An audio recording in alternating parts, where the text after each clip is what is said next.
ఒక మహిళా మార్ట్ ఏర్పాటు చేసుకోవాలని 2 మండల సమైక్య సభ్యులంతా కలిసి నిర్ణయించుకున్నారు. సుమారు 30,000 మంది మహిళలు సభ్యులుగా ఒక్కొక్కరు కేవలం రూ. 310 మాత్రమే వాటాధనం కింద పెట్టుబడి పెట్టారు. అలా దాదాపు 90 లక్షలకు పైగా నిధులు సమకూర్చారు.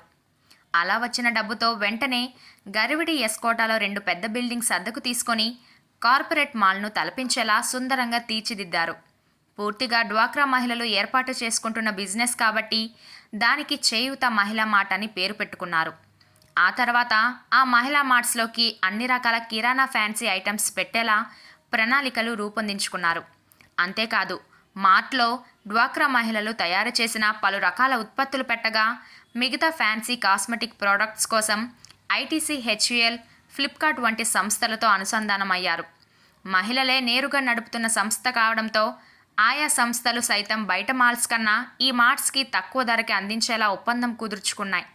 తర్వాత మార్ట్ నిర్వహణ కోసం కావాల్సిన అన్ని ప్రభుత్వ అనుమతులు తీసుకొని మార్ట్స్ ప్రారంభించారు.